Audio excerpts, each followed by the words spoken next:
Сайн байцгаана үзэгчдээ та бүхэн амралтын өдрүүд аятахтаа сайхан өнгөрөв. Тэнгэрийн цэг мэдээлэл хөтөлбөрийн шинэ 7 хоногийн эхний дугаарыг та бүхэндээ танилцуулъя. Анхаарлаа хандуулно. Мэдээ эхэлж байна. Монгол Улсын ерөнхий сайд жаргал тулгын Эрдэнэт хүнсүд аж ахуйн хөнгөн үйлдвэрийн сайд сэргэлэн төрийн нарийн бичгийн дарга Баяр Тулга болон холбогдох газар хэлтсийн дарга нар манай аймгийн хаврын тариалтын явцдаа танилцсан байна.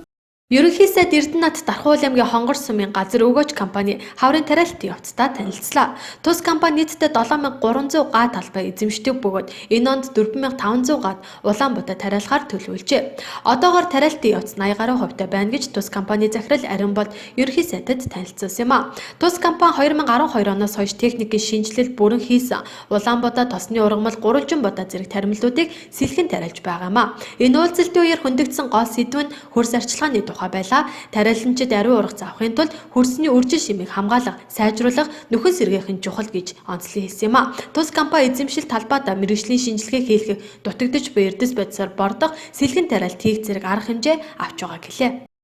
Тэгвэл бид нар давхар хэрэглэгчийн нөгөө талаа бэлдэж явах хэрэгтэй байхгүй. Тийм малчтаа одоо тийм байдлаар тийм ээ. Бүх малчтыг ер нь нэг эрчимцэн мал аж ахуй, суурин малгаар руу шилжүүлэх одоо энэ юм руу. Тэгээд тэр суурин малгаар руу шилжснээр өндөр одоо ашиг шим авах болцоог нь бүрдүүлдэг. Ийм байдал руу шилжүүлж бид нар сэлгээний таримал ургамлынхаа асуудлыг тэрэн дээр одоо зохицуулдаг. Тэнд нь одоо малынхаа тижээлийг бэлддэг. Тэр бэлдсэн малын тижээлийн малчтны хэрэглээ сурцсан байх хэрэгтэй байхгүй. Тийм учраас энэ мал аж ахуй газар тариалан гэдэг энэ хоёр юм чинь ерөөсөө эрчимцэн мал аж ахуй хөгжүүлэх гэж байгаа бол газар тариалантайгаа заавал уялдуулж ижил явна. Өөрөөр бол явах ямар ч боломж байхгүй. Яг малчдаа бид нар ойлгууллаа өнөөдрийн одоо бэлчээрийн мал аж ахуйгаар бүх одоо амьдрал ахуйгаа залгуулад явцсан тэрүүгээр одоо багасаа өсвөлээд суралцсан хүн чинь өнөөдрийн шууд одоо эрчимцэн чиглэл рүү оруулаад суурин фермерийн аж ахуй руу оруулна гэхээр ойлголт бол тэднэрт бол хэцүү байгаа байхгүй. Тийм учраас тэрийг бас төр засгийн зүгээс бас давхар бэлдэж өгөх хэрэгтэй.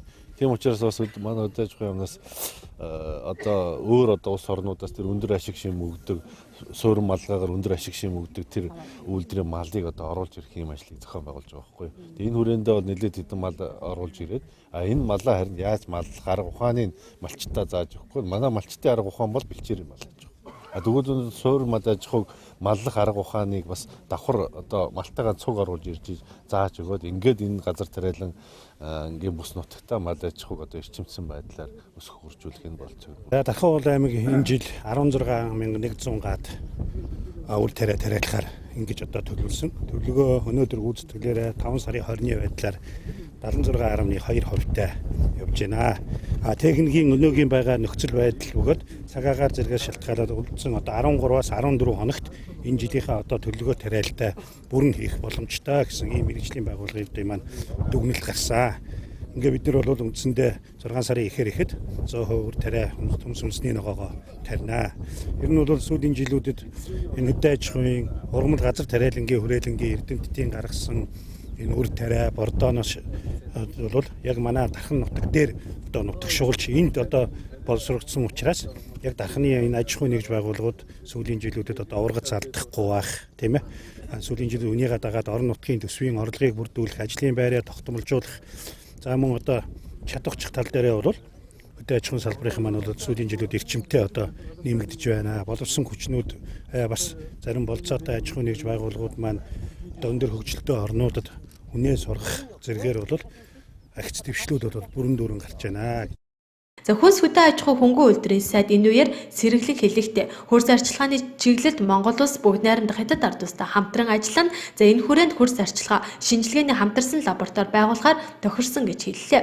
Дархуул аймаг энэ жил 16100 гад өөр тариа тариалахаар төлөвлөсөн. За гүйцэтгэл нь 75% та байна. За 14 хоногт багтаан төлөвлөгөөд тариалтаа бүрэн хийх боломжтой. 6 сарын их гэхэд өөр тариа төмөс хүнсний ногоогоо тарьж дуусна гэлээ. За манай аж ахуйн нэгжүүд ургац алдахгүй орон нутгийн төсвийн орлогыг бүрдүүлэх ажлын байрыг тогтмолжуулах, чадваржуулахад анхаарч байгаа гэлээ. За хөдөө аж ахуйн салбарын хөгжил жил ирэх бүр сайжирч байгаа. За боловсон хүчний нөөцөө өндөр хөгжилтэй орнуудад сургаж бэлтгэхэд ахиц дэвшил гарч байгаа гэж за Дархуул аймгийн засаг дарга Насанбат уулзалт үеэр онцлон хэлж байсан юм а. Сонгон үзэж байгаад баярлалаа. Дараагийн мэдээллийг хүргэе. Замын хөдөлгөөний аюулгүй байдлын тухай хуулийн дагуу Дархан хотод автомашин ачих үйлчлэгийг нэвтрүүлэх болсон байна. Өнгөрсөн жилээс эрчимтэй яригдсан энэхүү ажлыг удахгүй биелэл болгоно. За тээврийн хэрэгслийг зөөлж шилжүүлэх төр саатуулах хашаа ажиллах талаар иргэдийн дунд хэлэлцүүлгийг зохион байгуулах оролжээ.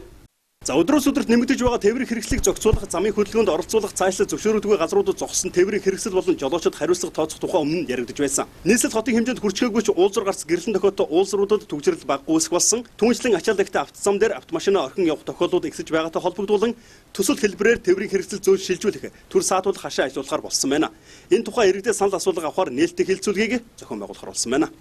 За тээврийн хэрэгслийг зөөж шилжүүлэх, за төр садуулах хашаанд байршуулах ийм аймгийн иргэдийн төлөөлөгч дуурлын тэргүүлэгчдийн тогтоолд санал авах хэлэлцүүлэг 2017 оны 5 дугаар сарын 24-ний өдөр болно. За энэхүү хэлэлцүүлэгт за тээврийн хэрэгсэл жолоодог нийт жолооч нар, за тэгээд нийтийн тээврийн үйлчлэл эрхэлж байгаа ачуун нэгж байгууллага иргэдийг өргөнөөр оролцоог урьж байна. За энэхүү тогтоолын төслийн гол агуулга нь юу гэхээр Улаанбаатар та бүхэн мэдж байгаа Улаанбаатар бас тээврийн хэрэгслийг ялангуяа хууль дүрм журмыг зөрчсөн байршуулсан тээврийн хэрэгслийг бол саатуул зөөж тээвэрлэж төр саатуулах хашаанд байршуулж байгаа юм үйл ажиллагаа явуулж байгаа. Тэгэхээр Дархуул аймагт энэ үйл ажиллагааг эрхлэх ийм үйл ажиллагааг эхлүүлэх энэхүү тогтоолын төслийг бол боловсруулан гаргаад байна.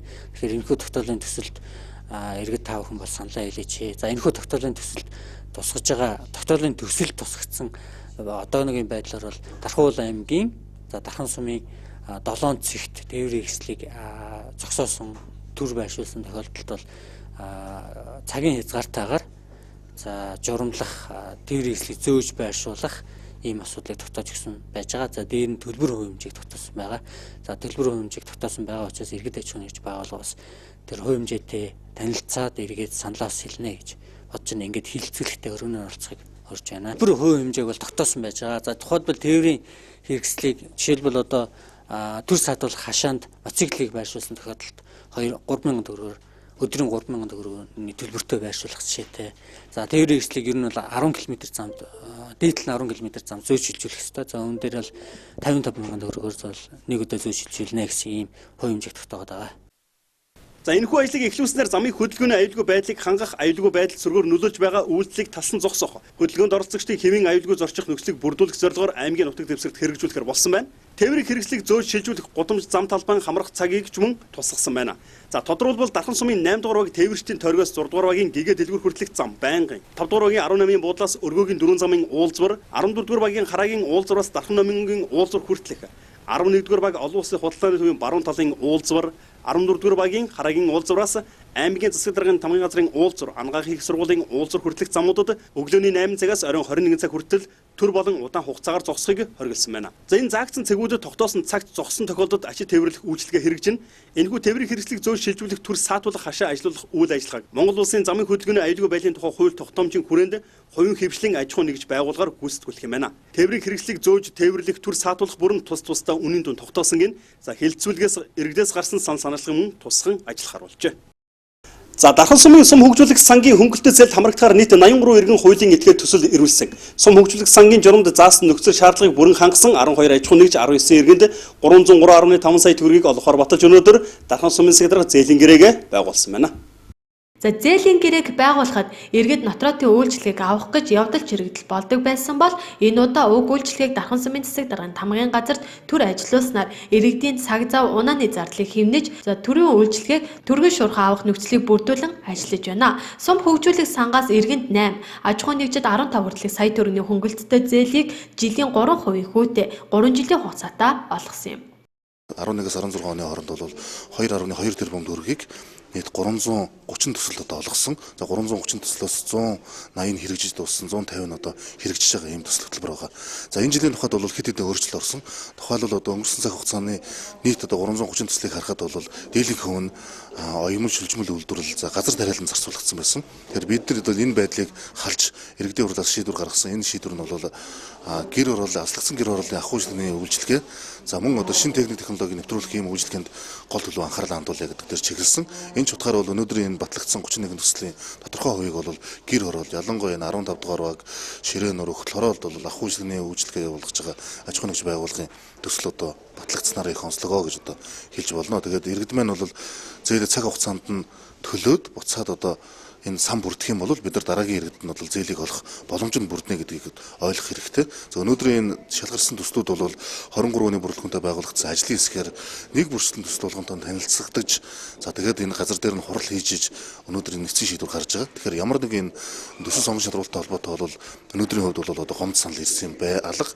Ер нь бол ирэхгүй гэж би одоо хувьдаа итгэлтэй байна. Яг тэгэхээр жил ирэх тусам бол энэ сонгон шалгуулалтыг бол илүү төгс боловсронгуй болгож иргэдийн бүх санал санаачлаг, за ил тод байдлыг бол хангах талаар нь бол илүү төлхөө анхаарал хандуулж байгаараа энэ зээлийн сонгон шалгуулалт бол их ач холбогдолтой болж байна гэж одоо бид нар дүгнж байгаа. Би энэ сум хөгжүүлэх сангийн төсөлд болохоор өсч нийтийн ахуйчлал нь алсагдсан гэр хороол гэдэг онцлогийг шалгарч оролцсон. Би өөрөө Дархан уулын аймгийн 15 дугаар багт амьдардаг, тэнд үйл ажиллагаа явуулдаг. Тэгээд хамгийн их өнөөдөр хэрэгцээтэй байгаа зүйл алсагдсан гэр хороол ирж өсчин нэг газар өдөө байдаггүй. Тэгээд ард иргэдүүлэн өнөөдөр төлөө айгүй их шаардлагатай байгаа. Тэгээд энэ төсөлд би 15 сая төгрөгийн төсөл бичиж оролцсон. Энийг одоо энэ сумаас дэмжиж намайг шалгаруулсан тул айгүй баяртай байна. Би одоо үйл ажиллагааныхаа чиглэлийн одоо бас өсчин солооныхоо суурийг тавьчаад байгаа. Тэгээд суурийг тавьчаад одоо энэ сан хөгжилтээр барьж дуусгаад 6 сарын дотор бол ерөөсөө үйл ажиллагаа эхэлчихэд бэлэн байгаа. Энэ чачрын төсөл болохоор зэрэг чачрын одоо юу вэ та эрсдэл багтаа ургамал яг тэр зэрэг ерөөсөө юу вэ ичим дургамал биш. Ямар ч үед дургадаг. Тэрийгээр бас давуу талтай. Тэгээ нөө эко тийм чанмал сироп энэ төр хийдэг. Урд нь хийж одоо бас хийж байгаа. Тэгээ тэрийгээр тэр үйлдвэрлэлөө өргөжүүлэх гэдэг төсөлд орсон. За төсөл сонгож шалгаруулах орон тооны бус зөвлөл ажлын 8 хэсэгт хуваагдсан ирсэн төсөл нэг бүрт баримт бичгийн бүрдүүлэлт шаардлага хангасан хэсгийг нэгтлэн төсөл ерөөсөө аж ахуй нэгж иргэдийн ажлын байранд очиж зээлийн судалгааг хийсэн юм а. Эцсийн шатны шалгаруулалтанд зээл хүсэгч биечлэн оролцож төслөө хамгаалсан. За өмнөх жилүүдэд барилгын үйлдвэрлэл, оёдол, хүнсний ногоо тариалт зэрэг төслүүдийг төлхөө ирүүлсэн бол за энэ жилийн хувьд иргэдийн бодит эрэлт хэрэгцээнд тулгуурлан тэргүүлэх чиглэлүүдийг баталсны дагуу аслагдсан гэр хорооллын багуудад халуун усны газар байгуулах, өсчин, гуталчин зэрэг ахуй үйлчлэгээ ажилуулах чиглэлээр ирсэн төсөл их байсан юм а. Мэдээ үргэлжилж байна. Дархуул аймгийн иргэдийн төлөөлөгчдийн хурлын дарга Эрдэнэт иргэдийн төлөөлөгч хурлын төлөөлөгчд иргэдийн хурлын тэргүүлэгчдийн ажлын албаныхан зэвсэг түвшний 330 дугаар ангийн үйл ажиллагаатай танилцсан байна. Уг арга хэмжээний эхэнд зэвсэг түвшний 330 дугаар ангийн үйл ажиллагааны тухай Монгол Улсын батлан хамгаалах бодлого эрх зүйн шинжилэл, Монгол Улсын зэвсэг түвшний энхийг дэмжих ажиллагаанд оролцоо зэрэг мэдээллүүдийг хийсэн юм а.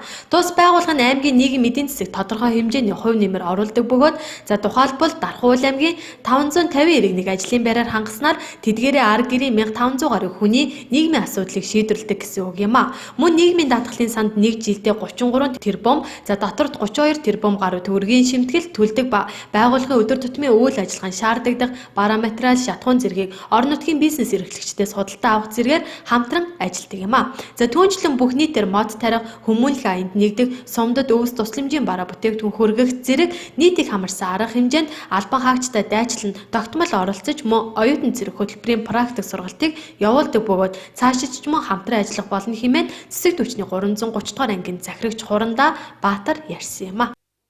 Монгол Улсын зэвсэг түвшний Ажинжээставаас ерөнхийдөө иргэн зүйн харилцаа бэхжүүл чиглэлээр зэвсэг түвшний анги салбарт өгсөн чиглэл өгсөн байгаа.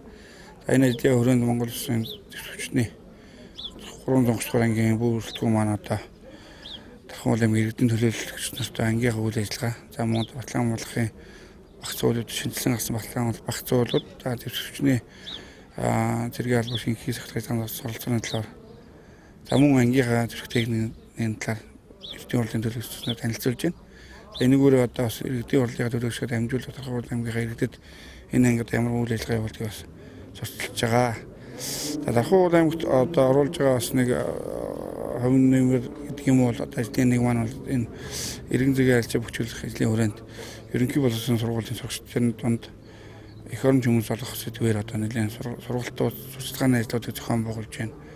За мөн одоо энэ жил хичээлж байгаа оюутан зэрэг хөтөлбөрийн хамрагдж байгаа оюутангуудын зэргийн анхан шатны бэлтгэлүүд, ялангуяа жагсаалын бэлтгэлүүд, зарим онлын сургалтууд дээр сурах шугасаа гаргаж ажилладаг ийм ажлуудыг зохион байгуулж байгаа.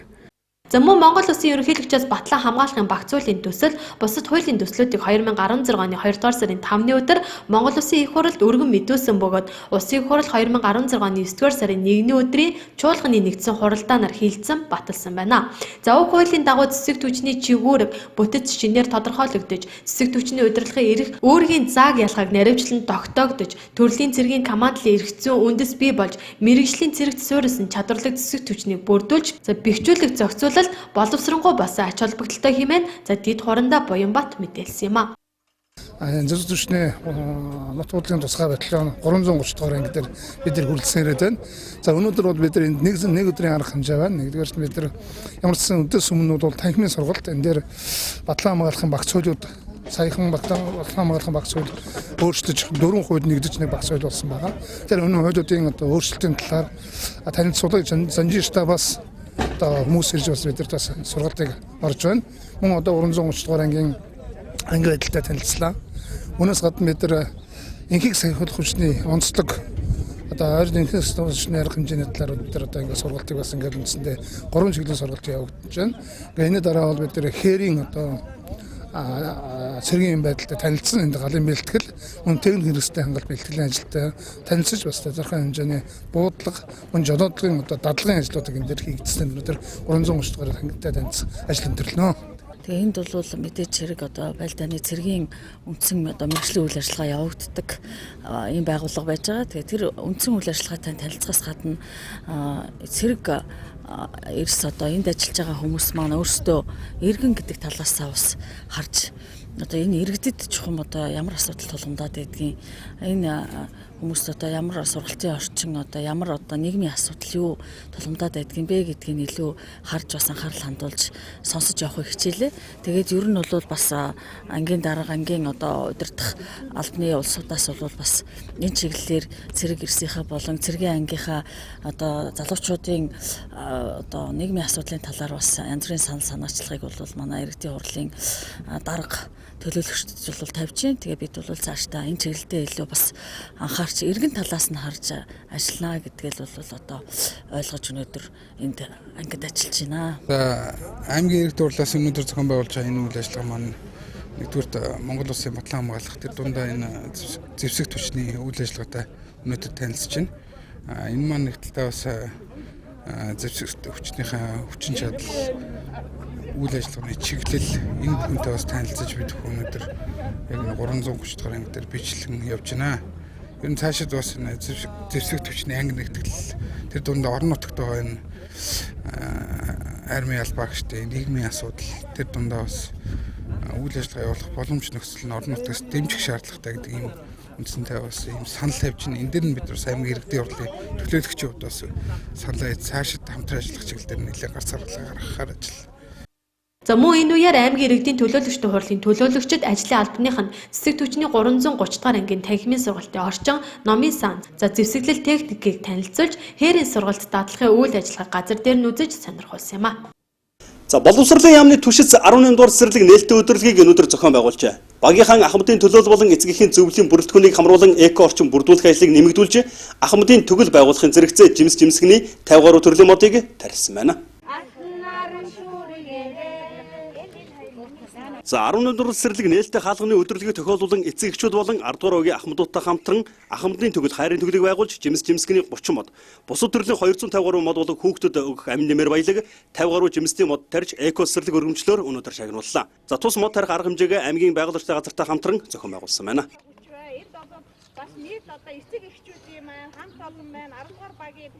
Боловсролын байгууллагын маань одоо ингээд хичээлийн жилийн шинэ жилийн 9 сарын 1-ээс эхлээд өнөөдөр одоо нэг хичээлийн жил дуусж байгаа. Ингээд 2016-аас 17 оны хичээлийн жилд Дархан уул аймгийн одоо тус 18 дугаар цэцэрлэгийн хамт олонны бүтээн байгуулсан нэр их одоо ажлынхаа тайлан нийт одоо ахмад огч нарын холбоотой 10 дугаар багийнхаа одоо засаг дарга болон иргэдийн хурлын дарга нийт одоо хүмүүстэй эцэг эмэгтэйчүүдтэйгээ ахмад огш нартайгаа хамтарч энэ сайхан үйл ажиллагааг зохион байгуулж байгаадаа маш их талархалтай баяртай байна.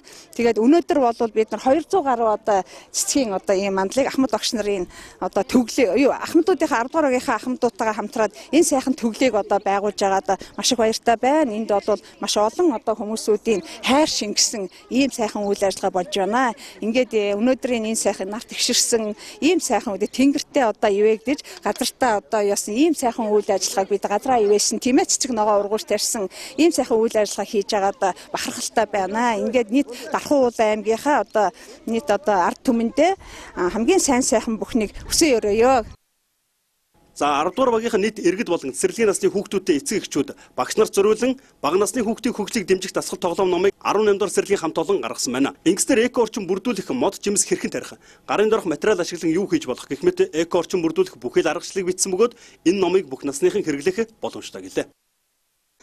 Боловсрол соёл шинжилгээ яамны төвшөт цэцэрлэгээр 2013 оноос 16 оны хооронд ажиллахдаа бид нэр сургалтын гадаад болон дотоод орчныг экологийн орчныг тохижуулахад нэлээд анхаарлыг хандуулсан байгаа. Ингээд бид нар бага насны хүүхдийг 2 наснаас нь ер нь сургалтын эко орчинд хэрхэн яаж суралцах вэ гэдгийг олохын тулд одоо сургалтын цөм хөтөлбөрийн байгаль нийгмийн орчны чиглэлээр энэ бага насны хүүхдийн хөгжлийг дэмжих дасгал тоглоом гэдэг номыг хийсэн. Энэ номын маань гол агуулга бол сургалтын гадаад дотоод орчныг хэрхэн яаж тохижуулах вэ? Мөн сургалтын орчинд багш хүүхдтэйгээ хэрхэн яаж ажиллах вэ? Бас бага насны хүүхдийн таньж мэдэх хөлийг хөгжүүлэх 25 дасгал тоглоом орсон байгаа. Мөн багш хүүхдтэйгээ экологийн орчинд хүүхдийг багаас нь яаж дасгал сурах вэ гэсэн ийм арга зүй ийм багц номыг ингэж гаргасан байгаа. Ингээд нийт сургуулийн өмнөх боловсролын багш нар, сургуулийн өмнөх боловсролын оюутнууд, эцэг эхчүүд мэргэжлийн бус хинч байсан энэ номыг аваад ашиглах юм бүрэн боломжтой. Боловсролын яамны түшиц 18 дугаар цэцэрлэг нь 10 дугаар багийн ахмадын төлөөлөл эцэг эхийн зөвлөлийн гишүүд болон ирсэн зочдтой эко орчинг бүрдүүлэх нь хүүхдүүдэд ямар ашиг тустай болох, эрүүл мэндэд хэрхэн нөлөөлөх талаар цэцэрлэгийн зүгээс хэрхэн ажиллаж байгаагаа өнөөдөр танилцуулсан юм а. Эргүүлэгчтэй Тэнгэрийн цэг мэдээллийн хөтөлбөрийг сонгон үзэж байгаад баярлалаа. Дараагийн мэдээлэл хүргэе. За Ширээ нурууны газар нутаг Сэлэнгийн аймгийн Сайхан сумын нутагт харьяалагддаг. За харин тэнд амьдардаг иргэдийн 90 гаруй хувь нь Дархан уулын аймгийн харьяат иргэд байдаг. Тэгвэл энэ хоёр аймгийн хувьд асуудал болоод байсан Ширээ нурууны тог цахилгаангүй иргэдэд өнөөдөр шинээр шугам татаж цахилгаантай холбох ажлыг эхлүүлжээ. Алслагдсан гэр хорооллын дэд бүтцийг сайжруулах ажлын хүрээнд Ширээ нурууны айл өрхүүд буюу Дархан сумын 2 дугаар багийн оршин суугчдыг гэрэл цахилгаанаар хангах хуучин шугамыг шинжлэх ажлыг эхлүүлж байна. Энэ ажлын хүрээнд Дархан Сэлэнгийн цахилгаан түгээх сүлжээ хувьцаат компани өөрсдийн ажил мэргэжлийн уралдааныг Сэлэнгийн аймгийн Сайхан сумын нутаг буюу Ширээ нурууны энэ хэсэгт зохион байгуулахаар нээлттэй хэллээ. За нээлтийн үйл ажиллагаанд Дархан уул Сэлэнгийн аймгийн засаг дарга тэргүүтээ салбарын төлөөллүүд оролцсон юм. Дархан Сэлэнгийн цахилгаан түгээх сүлжээ хувьцаат компанийн Ширээ нурууны 1.4 кВт-ийн 25 км цахилгаан дамжуулах агаарын шугамыг барьж байгуулах бөгөөд Ширээ нуруунд амьдардаг айл өрхийг 100% ухаалаг тоолрын сүлжээнд холбох юм байна. За энэ бол 2 дугаар баг Ширээ нурууны иргэдийн хүсэлтийн дагуу бол манай аймгийн засаг дарга манай албаны зүгээс бол Дархан Сэлэнгийн төгс сүлжээ компанид өнгөрсөн жил бол хүсэлт тавьсан. За үүнийг маань бол одоо ажил хэрэг болгож хүлээж авч одоо өнөөдөр бодит хөрсөн дээр буулгаж байгаа цахилгаан төгс сүлжээ хувьцаат компанийнхаа хамт олонд нэгдүгээрт бол инженер техникийн ажилчид нь бол ажил мэргэжлийн уралдааныхаа хүрээнд дотоод нүүд бололцоогоор хийж байгаа энэ ажлууд нь бол амжилт хүсье. Хоёрдугаарт бас энэ оршин суугчдынхаа сумынхаа иргэдийнхаа одоо нэрийн өмнөөс бол талархаж байгаагаа дамжуулъя. За Сэлэнгийн аймгийн Сайхан сумын нутаг дэвсгэрийн Ширээ нуруу гэж газар манай Дархан уулын аймгийн 2 дугаар багийн иргэд маш ихээр одоо сууршаад ингээд цахилгаан хангамжийн дутагдалд орж байгаа. Дээр нь одоо өөрсдөө барьж байгуулсан тэр хуучин цахилгаан хангамж нь муу байгаа гэдэг ийм тал дээр сүүлийн одоо 2 жил иргэдээс маш их одоо санал хүслүүд ирсэн байгаа. Ингээд одоо Дархан уулын аймгаас мөн бас одоо Дархан уулын аймгийн засаг даргын хамгийн газраас энэ асуудлыг анхаарч үзээд ингээд 2017 оныхоо төлөвлөгөөнд тусгаж өгөөч гэсэн ийм саналуудыг бас тавьж ирсэн юм аа. Тэгээд бид одоо энэ эрчим хүчний салбарын үүсч өгсөн 95 жилийн тохиолдуулаад бас энэ компанид жил болгон уламжлал болгож явуулдаг ажил мэргэжлийнхаа уралдааныг энэ иргэдийн хүсэлтийн дагуу Сэлэнгийн аймгийн Сайхан сумын Ширээ нуруу гэдэг газар хийж байна. Ширээ нуруунд одоогоор 850 гаруй айл өрх байдгаас 10% нь Сэлэнг аймгийн иргэд, харин үлдсэн 90% нь Дархуул аймгийн иргэд байдаг байна. За Дархан Сэлэнгийн цахилгаан түгээх сүлжээ хувьцат компанийн ажил мэргэжлийн уралдаанд Сэлэнг аймгийн 3 салбар, Төв аймгийн 1 салбар, Дархангуул аймгийн 2 салбар, нийтдээ 6 салбарын 130 гаруй хүмүүс оролцох юм байна. За 5 хоногийн туршид тэд богино хугацаанд чанартай цахилгаан дамжуулах агаарын шугамаа барьж байгуулан шилдэг салбар шалгаруулах юм. Энэ ажилд 20 гаруй бие даасан тусгай төхөөрөмжтэй машин механизм ажиллана гэсэн юм а. Тэр манай Сэлэнг аймгийн Сайхан сумын номон 3 дугаар багийн одоо Ширээ нуруу гэдэг газар одоо Дархан Сэлэнгийн цахилгаан түгээх сүлжээ хэмжээс компани маань одоо нэлээд том бүтээн байгуулалтын ажлыг эхлүүлж байна. За ер нь одоо Сэлэнг аймагт бол одоо бас Дархан Сэлэнгийн цахилгаан түгээх сүлжээ компани өмнө жилүүд бас одоо манай цагаануурд ч гэсэн бас энэ ажил мэргэжлийн уралдаанаа зарлж бас томоохон хөрөнгө оруулалтыг хийжсэн. За үүнтэй мөн адилхан одоо он гараад одоо манай Сэлэнг аймгийн бас номон суманд маань номон баг тусганд маань хийж байгаа нь бас бид бүгд бол Сэлэнг аймгийн зүгээс бол одоо маш таатай ажил болж байна гэж бид бүгд бодож байгаа. Манайх бол одоо 2006 оноос хойш ингээд тоггүй байж байгаа. Тэгээ нөгөө хүндрэлтэй асуудал нь гэхээр бид нэр одоо орчин цаг нөхцөлтөө тохирж байж чадахгүй хүүхдийн ороо үз хүүхдийн хичээл ном тараад ирэхэд хичээл ном хийх боломжоор муу нэг нарны үүсгүүрээр л байж идэг. Тэгээ өнөөдөр одоо энэ гэрэлтэй болох энэ том үйл ажиллагаа явагдаж байгаад бид нар бас их баяртай байна. Энэ дээрээ олон жил болж байна доо. 6 жил болчихлоо ер нь. Тэгээ тог гэрэлгүй хацсан газар хажууд амьдралын дүүнийхэн хүнд байна оо. Тэгээ одоо тог гэрэлт болгож өгвөл их л баярлах байна. Ерөөс хамгийн гол юм л тэр. Ямар ч хөгжил соёл дэд бүтц байхгүй. Тог гэрэлгүй амьдралын дүүнийхэн хүнд байна. Тэгээ баярлж байна одоо. За 5 хоногийн дараа Ширээ нурууны айл өрхүүд найдвартай цахилгаан хангамжтай болж 100% ухаалаг толгорын сүлжээнд холбогдох юм байна. За харилцагч байгууллагаас ирсэн мэдээлэлээр хөтөлбөр үргэлжлэж байна. Парк 5 хотхон эрхэм дарханчууд 5 хүндээ зориулж урьдчилгаа 10-аас 30% төлөөд байгуулгын сарын 1% хүүтэй орон сууцны зээл хамрагдах боломжтой 8 дугаар ээлжийн орон сууцндаа захиалга авч эхэлсэн байна. Парк 5 хотхон нь 38-аас 80 м2 талбайтай орчин үеийн интерьерийн шийдэл бүхий 2-3 өрөөнүүдтэй орон сууцндаа захиалга авч эхэллээ. Парк 5 хотхон нь Дархан хотын Аз зэрэглэлийн бүсэд төв цэцэрлэгт хүрээлэнтэй залгагдан баригдсанараа онцлог юм. За мөн тус хотхон нь засаг захиргааны байгууллага худалдаа үйлчилгээний төвөд төвлөрсөн автовокзал түүхэн дурсгалт газруудтай хаяа нийлэн оршдог. Цэнгэг агаар цэвэр орчин бүхий орчин үеийн стандартын шаардлагыг бүрэн хангасан Дархан хотын шилдэг барилга байгууламж билээ. За Парк 5 хотхон нь 1-р давхуртаа худалдаа үйлчилгээний төв бүхий 470 айлын 9-ээс 10 давхар 7 орон сууцыг ашиглалтанд өгсөн бөгөөд автогараж, автозогсоол, тоглоомын талбай, за амарч тухлах ая тухтай орчин, ногоон байгууламжтай, гадна гэрэлтүүлэг, чимэглэл усан ориглоор, галын дохиолол, хотхоныг бүрэн хянах хяналтын камертай билээ. За барилгын суурийн хийц нийл хавтан суурьтай, бүрэн зутгамал, газар хөдлөлтийн 7 балт дэсвэртэй танд 50 жилийн баталгааг өгөх билээ.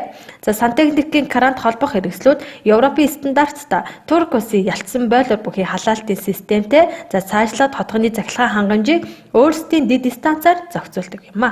Зогсролтын хийцээс дахин дурдвал бүрэн зутгамал 7-оос 8 балын газар хөдлөлтөнд төсвөртэй давхар хоорондын хуучилт төмөр бетон бүгд найрамдах Солонгос улсын Hyundai компани захилгаан шат за герман технологиор хийгдсэн вакуум цонх за бүгд найрамдах Солонгос улсын сайн чанарын шал за захилгааны хувьд Оросын холбооны улсад үйлдвэрлэгдсэн за сайн чанарын кабель утаснууд болон галын тохиоллын нэгдсэн систем IPTV гурвалсан үйлчилгээ мөн хотгоныг 24 цаг камержуулсан байгаа. За сантехник салхичийн хувьд дахин дуртахад Пош бүгд найрамдах Хятад ард улсын хамтарсан үйлдвэрийн сантехникийн холболт Турк улсын радиатор за салхивч үрдийн хэрэглээний за гараж автомат агаар суруулах системтэй. Дотоод заслын хувьд Мегафуд компани Монгол хаалга өнгө цагрын өргөн сонголттой сайн чанарын обоонууд за үндэсний үйлдвэрлэгч Монгол байна. За Коко брендийн угаалтур суултур холигч гээд за сайн чанарын материалаар энэхүү барилга нь баригдсан байгаа. Ийхүү 8 дугаар ээлжийн орон сууцндаа Парк 5 хотхон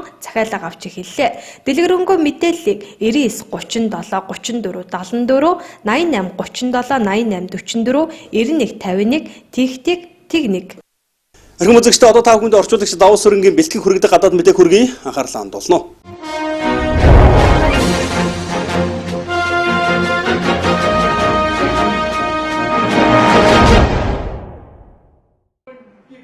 За энэхүү хамгийн хөнгөн хиймэл дагуулыг зохион бүтээжээ.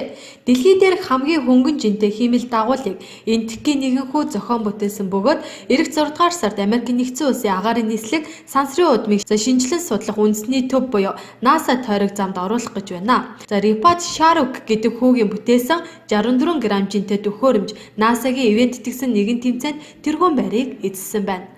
18 настай хүүгийн ярьснаар түүний гол зорилго нь 3D хэмжээс твлэгчээр хэвлсэн сайжруулсан полимер төхөөрөмжийг ажилуулах явдал гинэ. Рефати ярьснаар түүний зохион бүтээсэн төхөөрөмж нь тойрог замд нам өндөрт 4 цагийн нислэг өвөлдөн даалгавраа гүйцэтгэх юм а. За энэ хугацаанд хамгийн хөнгөн жинтэй хиймэл дагуул сансрын жингүүдлийн нөхцөлд 12 минут орчим ажиллах гинэ. За хиймэл дагуулыг энэтхэгийн сансрын хөтөлбөрийн санаачлагчдын нэг болох ерөнхийлөгч Асан Абдул Каламын нэрээр за сайт гэж нэрлсэн байна. За түүний төслийг NASA болон EW гэдэг боловсролын компани зохион байгуулсан Capsin Spice нэртэй сорилт тэмцээний үеэр сонгон авчээ. За залуу эрдэмтэн Report бол Тамил надууд дахь нэгэн жижиг хотын уугуул бөгөөд одоо энэтхэгийн Чинай хотод төвтөө Spice Kids Indai гэдэг байгууллагад ахлах судлаачаар ажиллаж байгаамаа.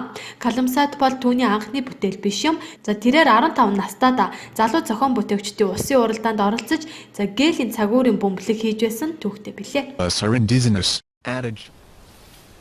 Машиныхаа хавтан сөхөхөд ийм зүйл харна гэж бодсонгүй болоо л тоо. За зүгий гэдэг шавж нь маш ажилсаг, дэлхийд хэрэгцээтэй нэг юм билээ. Бидний хүнсэндээ хэрэгэлдэг ургамлын гаралтай хүнсний зүйлийн 3.1% за зүгийн тоосны тусламжтайгаар хэрэгэлдэг билээ. За гэхдээ зүгийн заримдаа хүмүүст маш их асуудал авчирдаг болгоо нь энэхүү дүрс бичлэгээс харж болно. Манай гол дүрийн Баатар машинаа шинжлэх гэсэн урт хугацааны турш орхисон байна. Машинаа үзэхээр очсон бөгөөд за машинаа асааж үзэхэд нэг л биш санагдаад машиныхаа хавтанг холдуулахад дотор нь зүгийг өөрлөсөн байжээ. За зүгийн нүд зэвэнд идэгдсэн машиныхаа нүхээр орон өөрлөсөн байна. За гэхдээ ямар ч зүгийг хохироогүй гэдгийг дурдахад зүйтэй байхаа. Машины эзэн зүгийн мэрэгчлэтнүүдийг дуудан зүгийн өөрийг өөр аюулгүй газарт нүүлгэн шилжүүлсэн байна. Канадад далайн хав хүүхдийг ус руу авч оджээ. Аимшигтай гэмээр дүрс бичлэг олон нийтийн сүлжээнд тавигдсан бөгөөд хөлөг онгоцны зогсоол дээрээс хүмүүс амьтдыг хооллож байх нь аюулгүй мэт харагдана. Гэвч үнэндээ хүүхэд нуруугаа ус руу харуулсанд зогсох мөчөд далайн хав гинэд өсөрч гарч ирэн за хүүхдийн даашинснаас татан ус руу авч орсон байна. За охиныг аврахаар эцэг их ус руу норж охиноо аварсан байна. За хинч хохироогүй гэж мэдээсэн байна. За далайн хав нь ямарваа нэгэн нөхцөлд төрүүлж дайрдгүй бөгөөд за гисэн ч мэрэгчлэтнүүд хүмүүс байгалийн хуулийг зөрчсөн зэрлэг амьтдаа ойрцсон нь алдаа гэж дурдсан байна. За мис засалчид хагалгааны үеэр зодтолчжээ. Хятадын нэг эмнэлгийн мис заслын эмч нар өвчтөнд хагалгаа хийж байх үедээ хоорондоо нудраг зөрүүлж буй бичлэг захим ертөнцид түгээд байна. За хэрэлдэж эхлээд удалгүй эмэгтэй эмч мэрэгчлэн нэг эрэгтэйдэд дисэлгүй гар хөрснээр муу өр дайнд хөөрнө гэдгийг сонгодог жишээ болж хөөрхий бүсгүй арчаагүй эрийн гарын шүүс болсон байна. Тэнгэрийн цаг мэдээллийн хөтөлбөр аймгийн ус цагуур орчны шилжгийн албанаас бидэнд дэрвэлсэн маргаашийн цаг агаарын мэдээлэлээр үргэлжилж байна.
Ахим үзэгчтэй та бүхэндээ Тэнгэрийн цэг мэдээлэл хөтөлбөрийн шинэ 7 өдрийн эхний дугаарыг танилцууллаа. Та бүхний маргааш ажил үйлстэй өндөр амжилт хүсье. Баяртай үзэгчтэй.